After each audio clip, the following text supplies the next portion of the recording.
Alright guys, so I am about 40 minutes out from the campsite. I got a little bit of a late start today, and I am kind of like a squirrel. Shiny objects, you know. But I got to within like 50 minutes of it, and we had, well, I don't know if you can hear it or not, but it's raining, which is okay.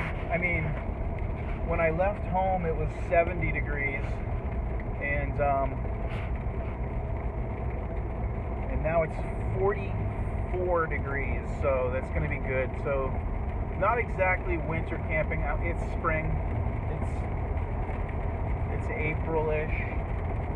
So I wanted to go earlier in the year, but I've been nursing this medical procedure, getting back on track with that. So, well, we'll see what it's like when we get to the campsite. Alright, well, I'm here. The rain decided to start up again, so I'm going to set up. So I better get it going. I'm going to try and set up a tarp so I get some coverage. Well, I got some firewood. I'm gonna make fire. So let's get processing firewood.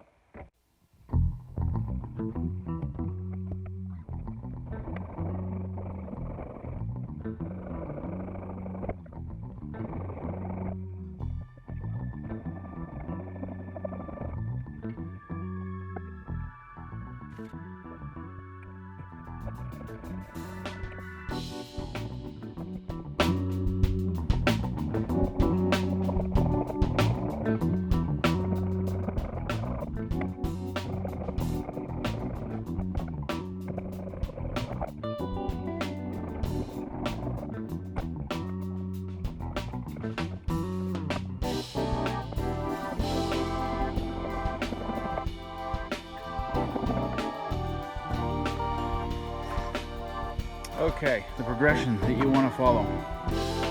First of all, ideally, you want to start off with really small stuff like this. Now, what you're looking at is a piece of either a pine tree, a Douglas fir, anything that you would look at and say that's a Christmas tree, or that's part of the Christmas tree family. Okay, that stuff there is going to burn and start up the easiest, especially if it's wet. Because the base component of that is pine pitch, and it's flammable. Ideally, if you see one of these trees and there is some pine pitch, get some of that, scrape some up or whatever, especially if it's wet. That stuff will light up, and then you'll mix it in with, either, I got some sawdust in here, but you'll notice right behind it I have some birch bark.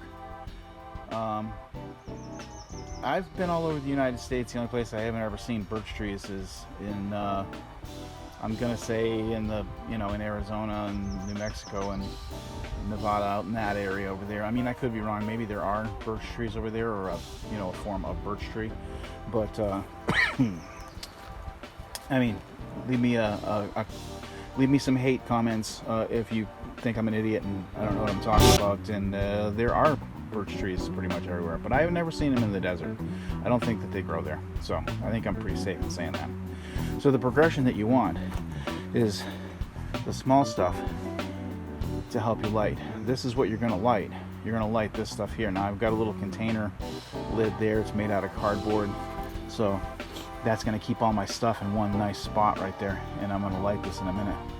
But then we've got the twigs, and then we've got the pencil size or pen size wood there, which then moves up to what I call branches, which then large branches, and then this is pine here too.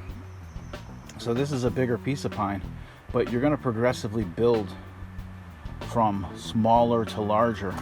Once these get going, once you get the birch bark going, you're gonna put a bunch of these little guys here on top of that. Once that gets going, you're going to put a bunch of those little guys on there. Once those are going and you're confident, then you're going to move up to the next size bigger and slowly work your way up. Now, you don't have to do this. I mean, if you've got a fire going, or you know what I mean, if all you have is the big stuff here, you can splint some of this stuff down too. You can process some of these big ones down. You don't necessarily have to have, you know, twigs and, you know, pencil-sized stuff, and then sticks, and then branches, and then logs. You know, but then the final end result, you want to put the hardwood on. The hardwood's going to be slow burning, even heat, and it's going to basically make cooking a whole lot easier. So that's how that goes. Let me show you how you can get some of this stuff here processed down. Let me set this up.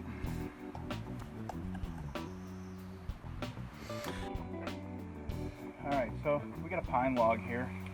What I'm going to do is I'm going to process up some of this using my utility knife, and you're just going to scrape along here and get shavings off of that. And if all you have is your pocket knife, you know, you just take your pocket knife out and it's the same thing. You're just going to shave off little curls like that, and keep all those little curls like right in a handy little area. Get that in closer. There you go. You get that in closer so you can see it. You're just going to put those in where you're starting your fire, and that's just little shavings off that pine. Now, if you've had a fire previously, or you're in a spot where you've got a ring like this, where there's been some fire in here, you're going to notice that there's some previously burnt stuff in here. That's a good thing. You don't want to discard that. You want to use that. This stuff lights a lot easier. Now you can see that I've got that arranged in like a little pocket, and I've dug around all around in here, and I found all of the charcoal pieces, or little pieces of charred wood that I could find, and I got it all right in that little pit. So now I'm going to start a fire. Alright, now I'm going to start a fire. So first I'm going to take some of this. This is my little container that I got my stuff in. You don't need a container. I'm just doing it on a container so I don't burn the table, and so that I can move this to the fire. Sometimes that's a good little trick to making it so that you can get a fire going, because sometimes you're not in an area that's, you know, you might be too exposed. There might be wind or rain or whatever. Here I'm underneath a tarp, so I'm able to get this going. So this is my ferro rod, so I'm going to be starting the fire this way.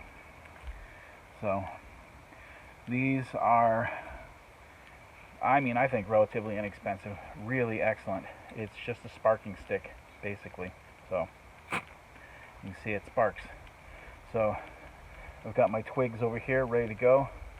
My smaller twigs. These are like the other twigs that I'm going to be using once I get over to the fire. But here we go.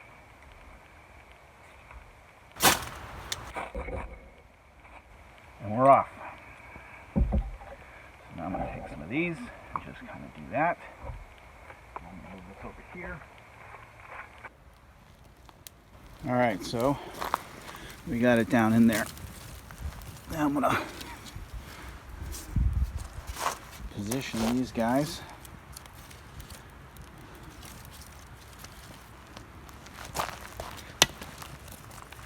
over that. Get that going.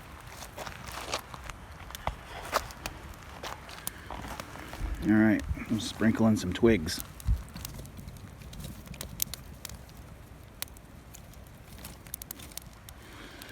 You be careful not to put too much on at once so you don't smother it. You see that smoke? That's an indication that I put a little too much in there at one time. And some of that stuff was kind of damp, but it's small, so I'm confident it's going to dry out quick and it's going to go. There we go. Alright, so that's going. Let's just let that get going. Alright, now it's got a good steam on it. So I feel confident that I should be able to move up to the pencil size. So I'm just gonna slowly put the smallest ones I have right on there.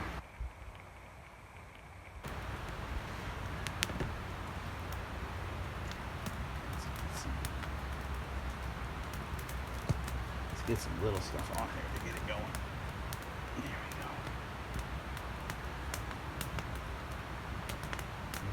we go. Just take your time. You don't want to throw it all on at once.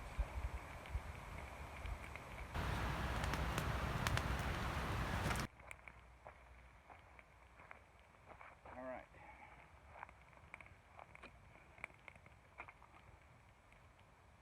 We're ramping up. Again, you want to try to make sure there's some air between the, you want them all in the same direction.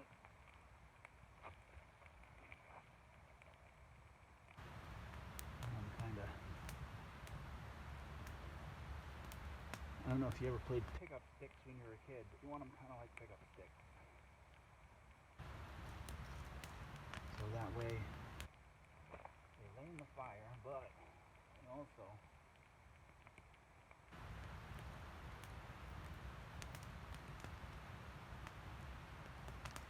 have room for the fire to kind of get through there.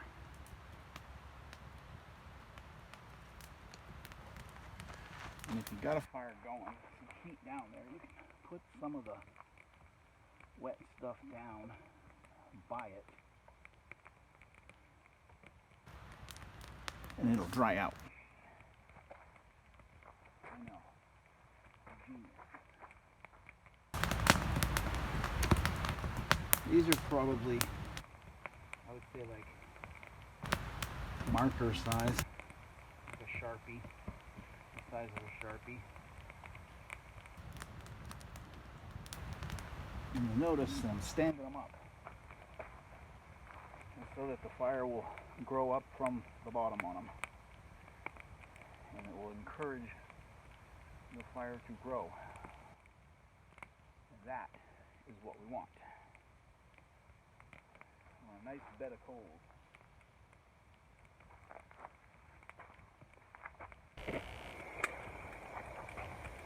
Alright, so we're going to move to the next step. I'm going to go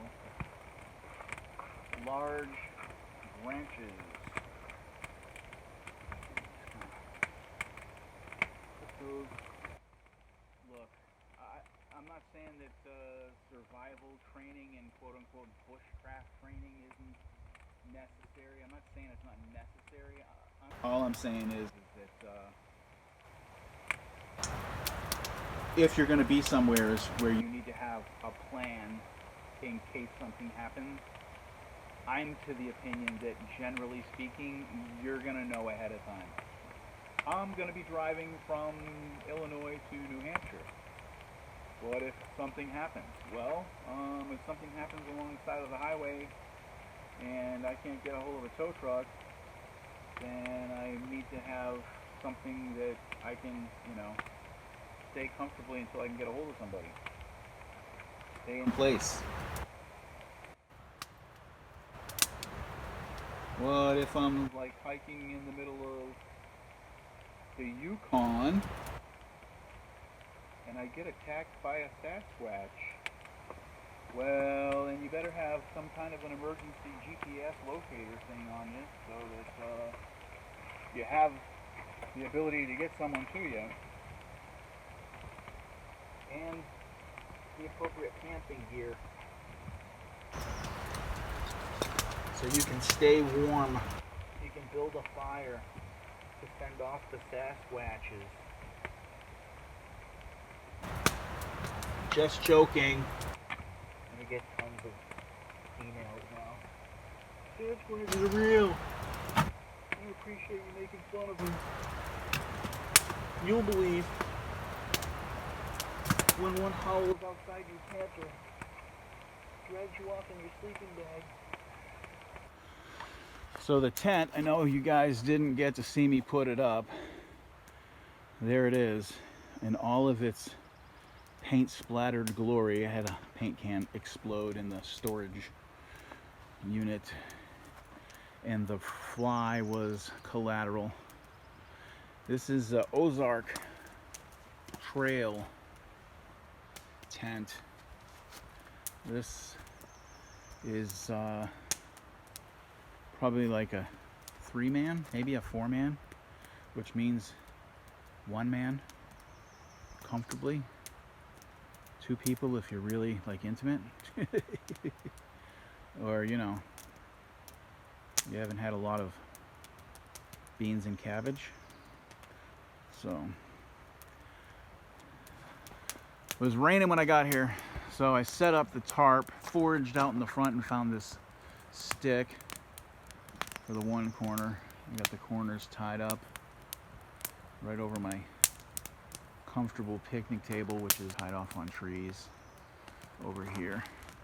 It was raining. I'm not going to say cats and dogs, but it was raining pretty bad when I got here. I was drenched, but I'm very happy. I'm the only person here, which is what I wanted ideally.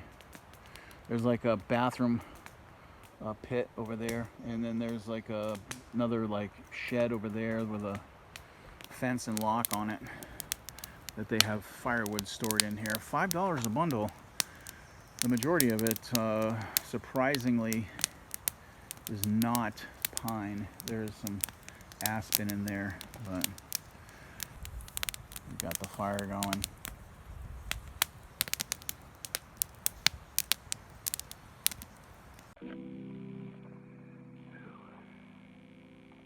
Well, I got here and got set up. Unfortunately, the sky decided to open up the second that I got up here. I had fun setting up in the rain, but because I didn't have any way to cover my cameras, I didn't have any way to capture the setting up portion of everything. I got set up. The rain kind of finally let off. I was just gonna go to bed. It's 11 o'clock. It stopped raining for about 30 minutes, so I hustled. I'd already gotten the tent and the tarp set up. My fire was going out. Got some pine and got it ripping again after the rain stopped, and then it started raining again, and then the fire almost went out again.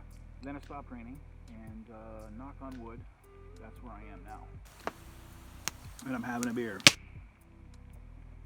There are those who would say that's like the first thing I wanted to cook, and now I'm making a stick to put my chicken on to hang over the fire so I can cook it.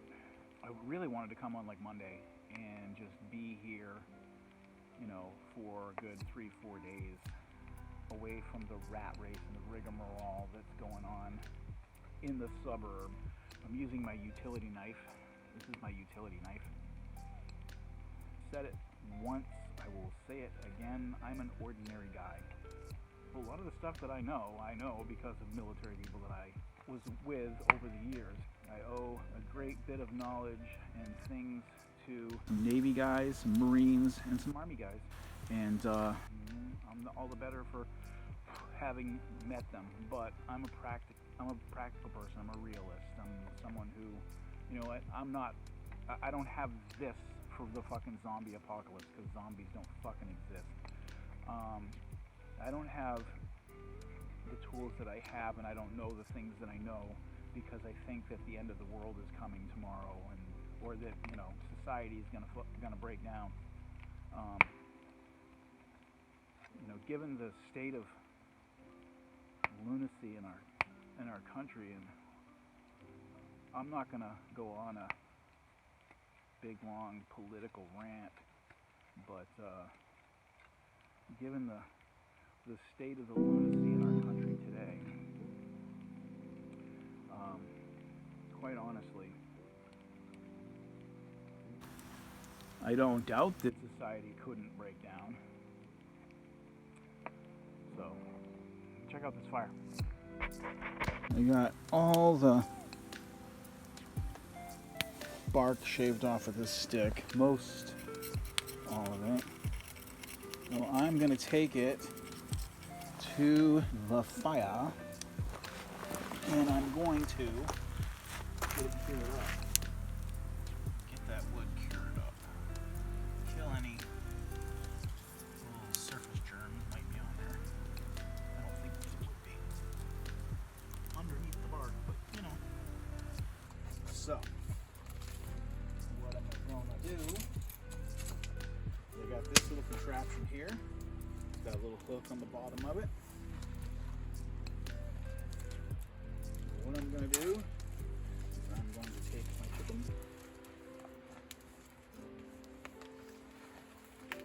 I am going to put my chicken on the stick.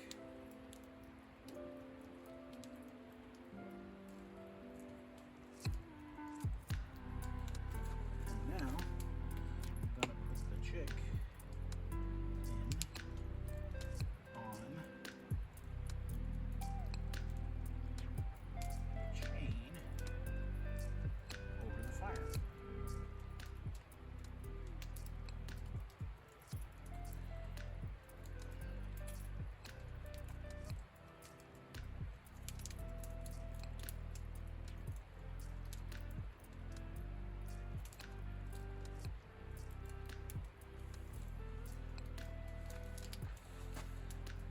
Voila, there it is. It might be midnight. I don't even know if you can see my face. It might be 1 in the morning before I get this done, but I'm gonna get it done. Guaranteed.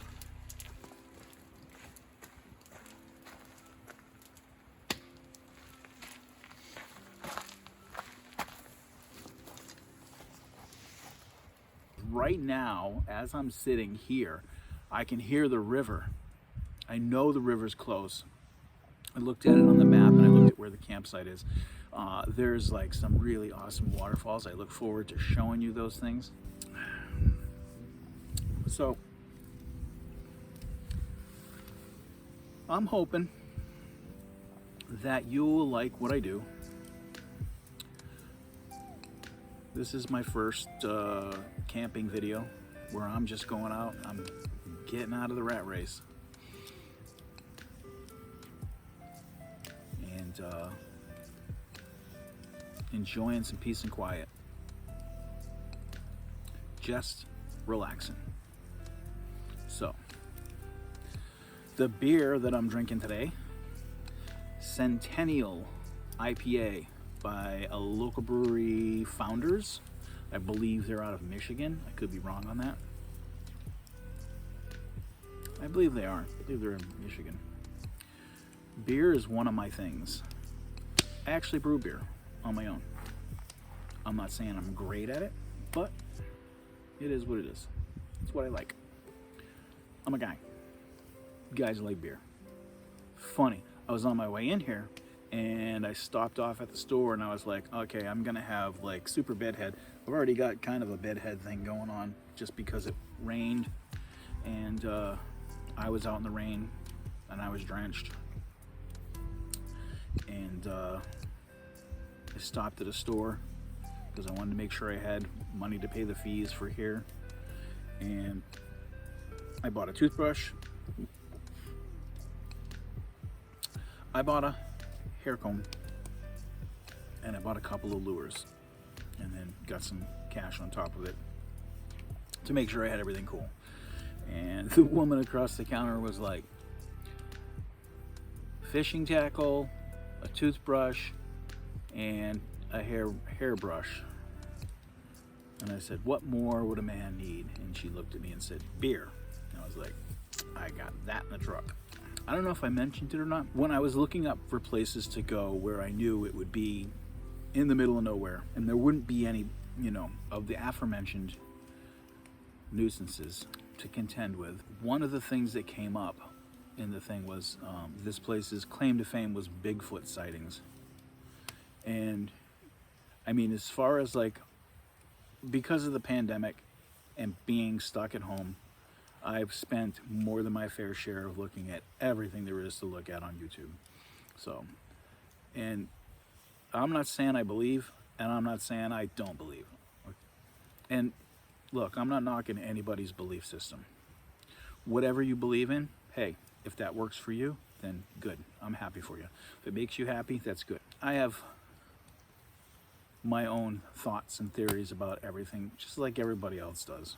This area was supposedly one of the places where there was a Bigfoot, or there was Bigfoot sightings or something like that. And when I looked at the map for where they claim Sasquatch, Big Feet, where they tend to roam, this was, I'm not going to say deep, but it was in the area. It's on the internet. It's got to be true.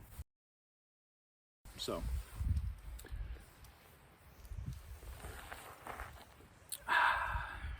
Yeah, I like it out here. It's nice and quiet.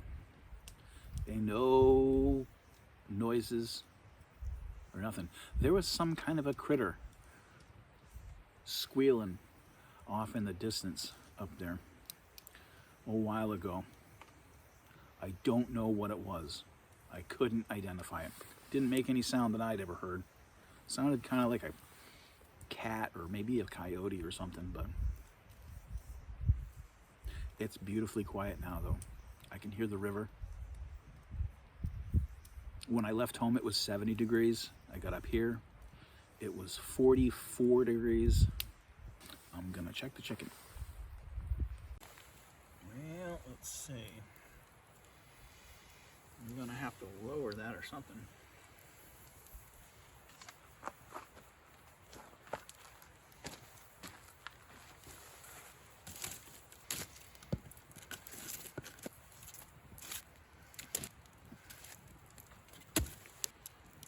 Uh-oh. Now it's smoky.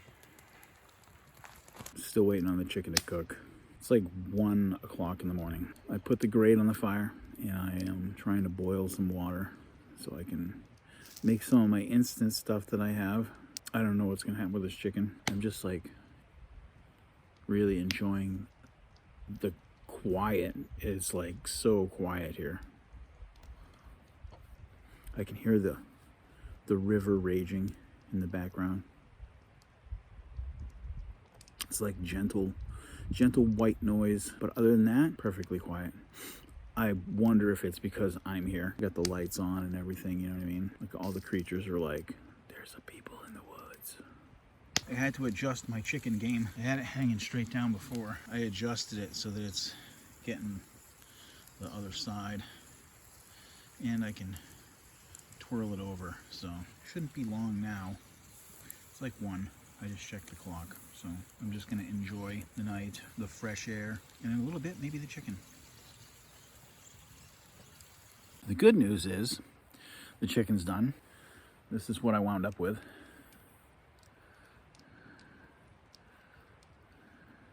I had to adjust my cooking strategy. It did come out good. It's not too dry. I did take a couple of bites out of it. Well, I mean, I sliced it, you know what I mean? With the knife, slice some pieces off. I'm gonna have a couple of bites of this thing, and then I think I'm gonna wrap it up and save it until morning, because it's late and I'm tired, and I think I'm gonna turn in. So I will see you in the morning. Well, it's morning. Heard truck go by in the dark this morning. I don't know. I think there's a logging road nearby. I was also sitting here. I heard a noise. It sounded like something hitting trees or chopping wood or something. So I opened the tent door and it stopped. And then a little bit, about an hour or more went by. I started hearing it again. And then I realized it wasn't like wood knocking. It was turkeys. So there were little wild turkeys outside, not far from me. When I was coming in last night, I saw tons of wild turkeys all around here on my way in, so I know they're out here. I'm not ready to get up yet. It was so quiet last night. It was hard to sleep. Every time I would hear something, I'd be like, what is that? What? Oh, that's my stomach. And then I'd hear something else. What was that? Oh, that was my head rubbing against the side of the sleeping bag. Super, super quiet. They even listen for a little while longer. Maybe those turkeys will come back. If they do, maybe I'll try and sneak up on them. Turkeys are oddly elusive though, so I wouldn't hold my breath. Well, there's the sound of my river that I had all night long.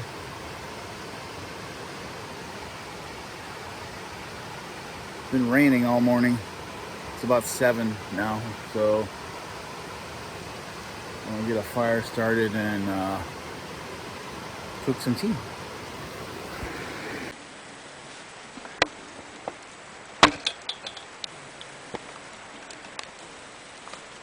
It's boiling now, I bet ya. I can hear it. Steam coming out of the chimney. Always a good sign. I'm gonna let it brew for a little bit. I'm guessing this is the function house.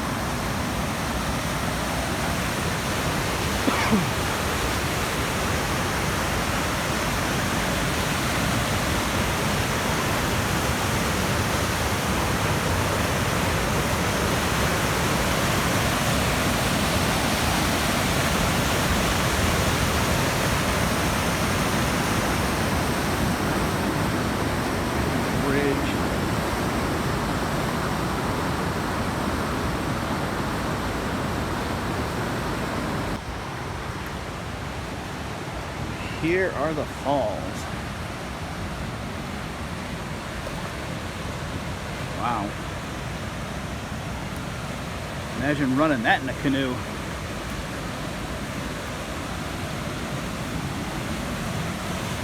Yes.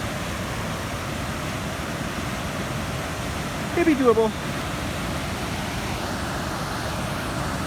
That one over there, though, I don't know. Not so much.